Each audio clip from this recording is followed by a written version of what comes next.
A Sagrada Família, Karl Marx e Friedrich Engels, Editorial Boitempo, edição 2011. Capítulo 5. A crítica crítica na condição de merceeira de mistérios, ou a crítica crítica conforme o Senhor se liga. Por Karl Marx. Páginas 69 a 76. Subtítulos 1 e 2. A crítica crítica, em sua encarnação Siliga Vishnu, fornece uma apoteose dos mistérios de Paris. No fim das contas, Eugène Sui é declarado um crítico crítico. Tão logo isso chegar a seu conhecimento, o escritor poderá exclamar, assim como fez o bourgeois gentilhomme de Molière. Citação. Juro que já faz mais de 40 anos que eu falo de prosa sem o saber, e vos agradeço do fundo de minha alma por ter-te dado a conhecer. Nota minha. O trecho citado está no segundo ato, cena 6 da peça referida. Fim da citação. O Senhor Siliga faz com que a sua crítica seja precedida por um prólogo estético. O prólogo estético esclarece o significado geral da poesia crítica, e em especial dos mistérios de Paris, nos seguintes termos. Cita. A epopeia cria a ideia de que o presente em si não é nada, nem sequer nada, nem mesmo sequer. A eterna linha divisória entre o passado e o futuro, mas nada, nem mesmo sequer, contudo, a brecha que tende a fechar-se constantemente e que separa a imortalidade do passado, esse é o significado geral dos mistérios de Paris. Fim da citação. O prólogo estético segue afirmando que o crítico basta apenas que ele o queira.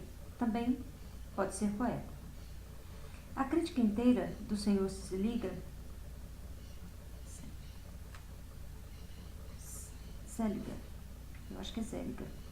haverá de provar essa afirmação. Ela é, do princípio ao fim e em todas as suas linhas, poesia. Ela é também um produto da arte livre, tal como o mesmo produto aparece definido no prólogo estético. Quer dizer, ela inventa algo totalmente novo, algo que em absoluto jamais existiu. No fim das contas, ela chega a ser inclusive uma epopeia crítica, já que é uma fresta que tende sempre a se fechar e que separa a imortalidade, ou seja, a crítica crítica do Senhor Seliga, da transitoriedade do romance do Senhor Eugène Sui. Subtítulo 1. O mistério do selvagismo na civilização e o mistério da ausência de direito no Estado. Feuerbach, conforme se sabe, concebe as ideias cristãs da encarnação, da Santíssima Trindade, da imortalidade, etc. Como o mistério da encarnação, o mistério da Santíssima Trindade, o mistério da imortalidade. O Senhor Seliga concebe todos os estados atuais do mundo como mistérios. Contudo, se Feuerbach logrou desvendar verdadeiros mistérios, o Senhor Seliga fez apenas transformar trivialidades em mistérios. Sua arte não consiste em desvendar o oculto, mas em ocultar aquilo que já se encontra desvendado.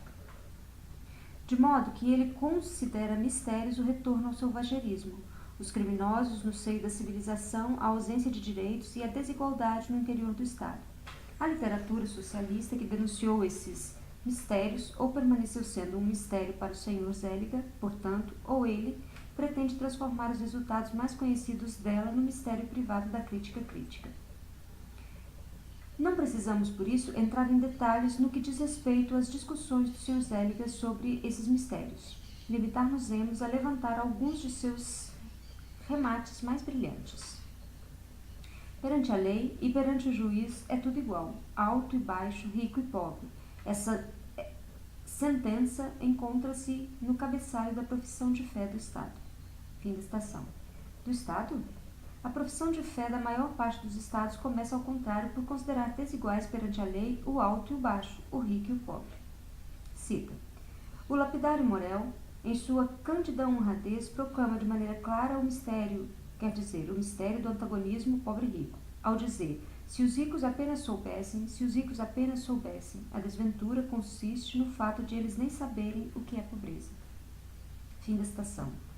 O Sr. Zelliger não sabe que Eugène Sue, apenas para ser cortês com a burguesia francesa, comete um anacronismo ao pôr o mote dos burgueses do tempo de Luís XIV a si le roi le savait.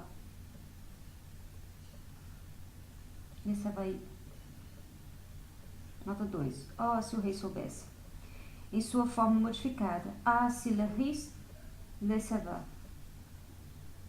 Nota 3. Oh, se o rico soubesse. Na boca do operário Morel. Dos tempos da Carte Vérité. Nota 4.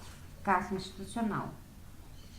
Aprovada na França após a Revolução de 1830, constituiu a lei fundamental da monarquia de julho. A expressão Charte Vérité é uma referência irônica às palavras finais da proclamação de Luís Filipe I da França, feita em 31 de julho de 1830. De hoje em diante, a carta passará a ser uma verdade, ou uma carte vérité. Na Inglaterra e na França, pelo menos acabou a relação ingênua entre ricos e pobres.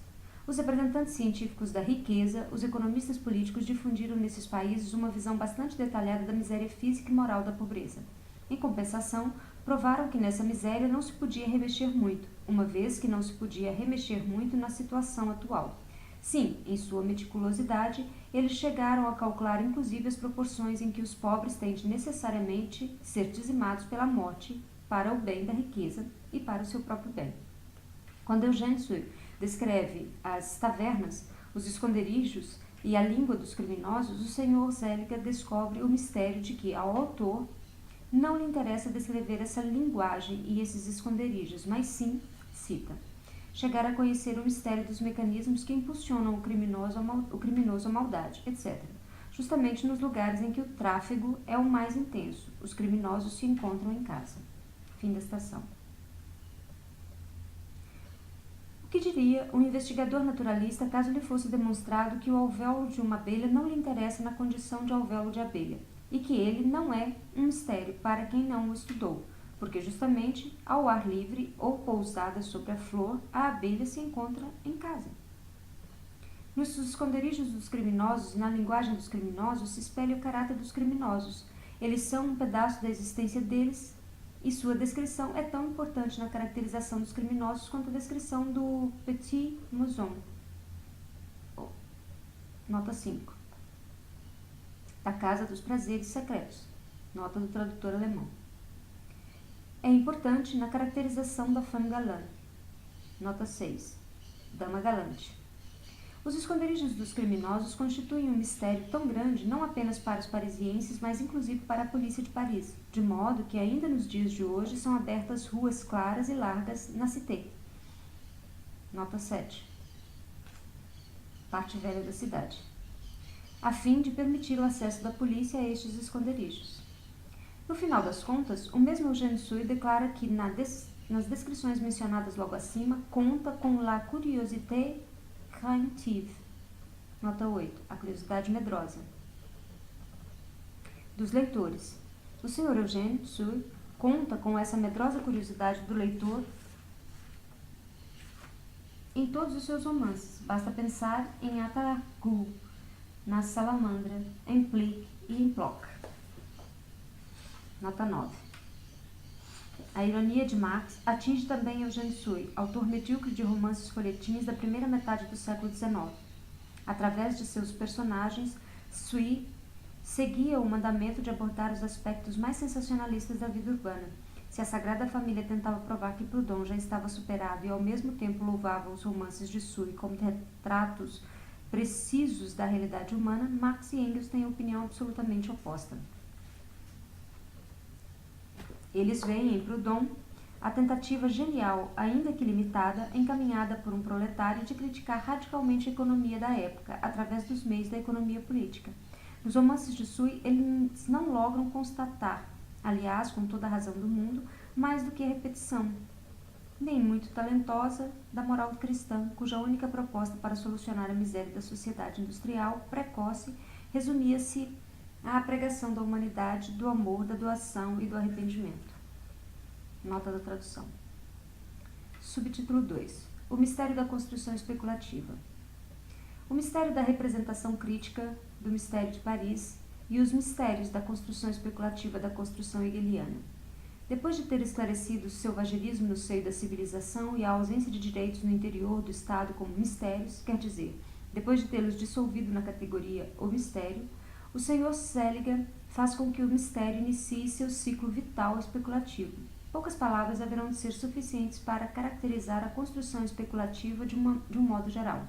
O tratamento dos mistérios de Paris, encaminhado pelo Sr. Seliger, mostrará a aplicação em detalhe. Quando, partindo das maçãs, das peras, dos morangos, das amêndoas mais reais, eu formo para mim mesmo a representação geral fruta, quando, seguindo adiante, imagino comigo mesmo que a minha representação abstrata, a fruta, obtida das frutas reais, é algo existente fora de mim e, inclusive, o verdadeiro ser da pera, da maçã, etc., acaba esclarecendo em termos especulativos a fruta como a substância da pera, da maçã, da amêndoa, etc. Digo, portanto, que o essencial da pera não é o ser da pera, nem o essencial da maçã o ser da maçã, que o essencial dessas coisas não é sua existência real, passível de ser apreciada através dos sentidos, mas sim o ser abstraído por mim delas e a elas atribuído o ser da minha representação, ou seja, a fruta. É certo que meu entendimento infinito, baseado nos sentidos, distingue uma maçã de uma pera e uma pera de uma amêndoa. Contudo, minha razão especulativa considera esta diferença sensível algo não essencial e indiferente. Ela vê na maçã o mesmo que na pera e na pera o mesmo que na amêndoa, ou seja, a fruta. As frutas reais específicas passam a valer apenas como frutas aparentes, cujo real é a substância, a fruta. Por esse caminho, não se chega a uma riqueza especial de determinações. O mineralogista, cuja ciência inteira limita-se ao fato de que todos os minerais, na verdade, são o mineral, seria um mineralogista, em sua imaginação. Pois bem, o mineralogista especulativo vê o mineral em qualquer mineral e sua ciência limita-se a repetir essa palavra tantas vezes quanto houver minerais reais. A especulação, que converte as diferentes frutas reais em uma fruta da abstração na fruta, tem de, para poder chegar à aparência de um conteúdo real, necessariamente tentar e de qualquer maneira retornar da fruta da substância para os diferentes tipos de frutas reais e profanas, para a pera, a maçã, a amêndoa, etc. E tudo o que há de fácil no ato de chegar partindo das frutas reais para chegar à representação abstrata à fruta, há de difícil no ato de engendrar, partindo da representação abstrata à fruta, as frutas reais. Chega a ser impossível, inclusive, chegar ao contrário da abstração, a se partir de uma abstração, quando não desisto dessa abstração.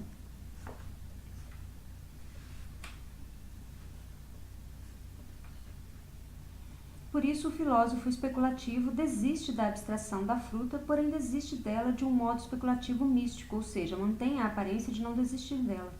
Na realidade, portanto, ela apenas abandona a abstração de maneira aparente. Ele raciocina a respeito disso, mais ou menos conforme segue. Se a maçã, a pera, a amêndoa ou o morango, na verdade, não são outra coisa que a substância, a fruta, cabe perguntar-se como é que a fruta, por vezes, se me apresenta na condição de maçã e, por outras, na condição de pera ou amêndoa. E de onde provém esta aparência de variedade, que contradiz de modo tão sensível a minha intuição especulativa da unidade da substância à fruta? Isso, porém, responde o filósofo especulativo do fato de que a fruta não é um ser morto, indiferenciado e inerte, mas sim um ser vivo, diferenciado, dinâmico. A diferença entre as frutas profanas não é importante apenas para o meu entendimento sensível, mas o é também para a própria fruta, para a razão especulativa.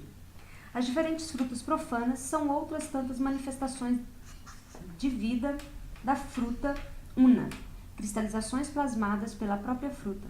Na maçã, por exemplo, a fruta adquire uma existência mecânica na pera, uma existência pêrica. Nota 10. No original, Marx, autor deste capítulo inteiro, também utiliza neologismos reforçados ou reforçando o caráter irônico de sua explicação e da brilhante retórica da repetição.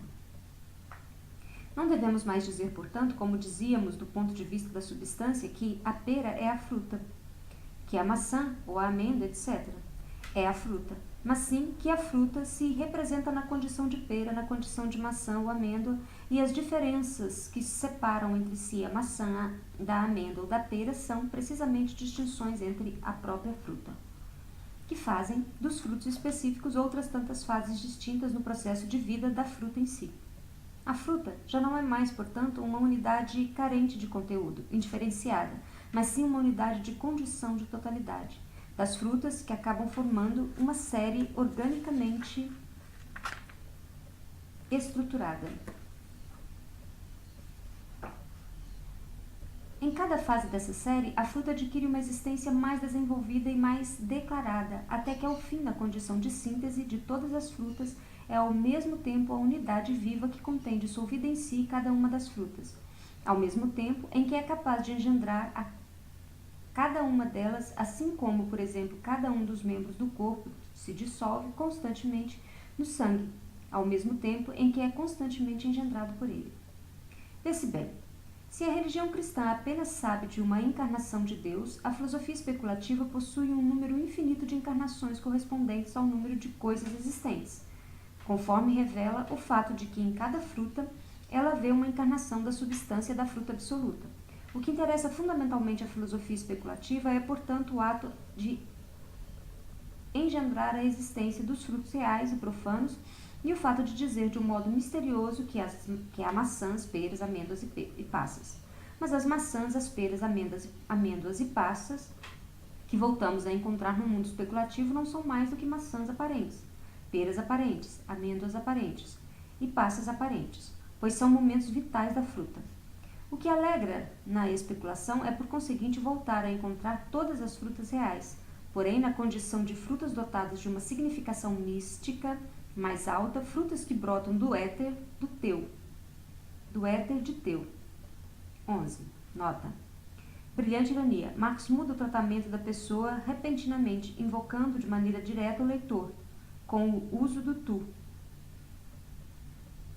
como se quisesse deixar claro que a crítica pouco a pouco vai envolvendo e inclusive logra envolver os leitores que ela invoca através de sua argumentação capciosa.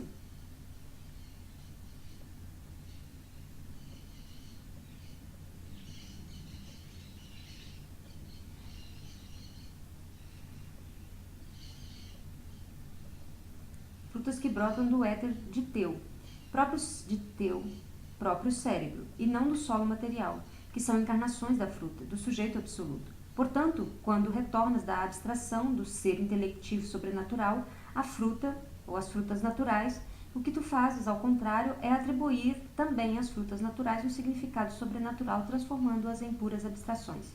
Teu interesse fundamental é, no final das contas, provar a unidade da fruta em todas essas manifestações vitais. A maçã, a pera, a amêndoa, quer dizer, a conexão mística entre essas frutas, e como em cada uma delas se realiza gradual e necessariamente a fruta, como, por exemplo, a passa progride de sua existência de passa à sua existência de amêndoa. O valor das frutas profanas não mais consiste, por isso, em suas características naturais, mas sim em suas características especulativas, através da qual ela assume um lugar determinado no processo vital da fruta absoluta. O homem comum não acredita estar dizendo nada de extraordinário quando diz que há maçãs e há peras, mas o filósofo, quando expressa a referida existência de maneira especulativa, diz algo extraordinário. Ele realizou um milagre, ele engendrou do seio do ser intelectivo irreal a fruta, os seres naturais reais, maçã, pera, etc. Ou seja, ele criou essas frutas do seio de seu próprio intelecto abstrato, que ele representa para si como um sujeito absoluto fora de si, no caso concreto, como a fruta. E em cada existência que expressa, ele leva a cabo um ato de criação. Naturalmente, resta dizer que o filósofo especulativo apenas leva a cabo essa contínua criação ao encaixar furtivamente, como se fossem determinações inventadas por ele mesmo, propriedades da maçã, da pera, etc., que são conhecidas universalmente e apresentadas à intuição real. atribuindo os nomes das coisas reais àquilo que apenas o intelecto abstrato pode criar, ou seja, as fórmulas abstratas do intelecto, declarando, enfim, sua própria atividade, através da qual ele passa da representação maçã à representação pera, como a autoatividade do sujeito absoluto da fruta. Essa operação dá-se o nome, na terminologia especulativa, de conceber a substância na condição de sujeito, como processo interior, como pessoa absoluta, concepção que forma o caráter essencial do método hegeliano. Era necessário adiantar essa observação a fim de possibilitar e recompreender no Sr. Seliger. Vou ler novamente. Era necessário adiantar essa observação a fim de possibilitar a compreensão do Sr. Seliger. Se até agora o Sr. Seliger dissolvia relações reais na categoria do mistério, como, por exemplo, o direito e a civilização, transformando assim o mistério em substância, é só agora que se eleva à altura verdadeiramente especulativa, à altura hegeliana, convertendo o mistério em um sujeito independente, que se encarna nas situações de pessoas reais e cujas manifestações de vida são condessas, marquesas, grisetes. Nota 12. Moça que veste grise, tecido de lã, pardacento, usado em certos hábitos monásticos, por extensão, empregada faceira. Porteiros, notários, charlatães e intrigas amorosas, bailes, portas de madeiras, etc. Depois de engendrar a categoria ou mistério, a partir do seio do mundo real, ele engendra um mundo real a partir dessa categoria. E os mistérios da construção especulativa se revelam de um modo tanto mais visível na exposição do Sr. Seliger, quanto mais pelo fato de ele ter uma dupla vantagem sobre Hegel.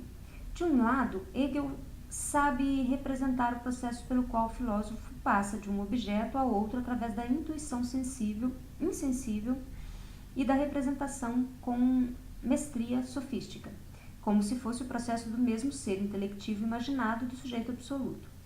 Mas, depois disso, Hegel costuma oferecer dentro da exposição especulativa uma exposição real, através da qual é possível captar a própria coisa.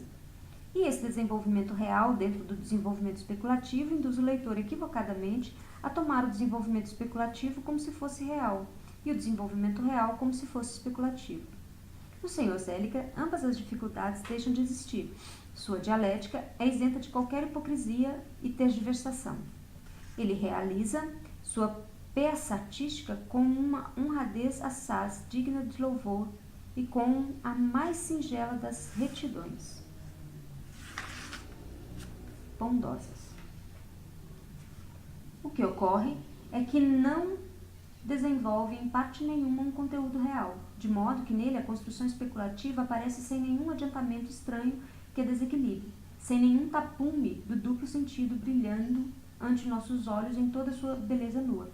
No Sr. Seliger também se mostra, de um modo brilhante, como a especulação, de um lado, cria seu objeto a priori, aparentemente livre e a partir de si mesma, mas, de outro lado, precisamente ao querer eliminar de maneira sofista a dependência racional e natural que tem em relação ao objeto, demonstra como a especulação cai na servidão mais irracional e antinatural sob o jugo do objeto, cujas determinações mais casuais e individuais ela é obrigada a construir como se fossem absolutamente necessárias e gerais.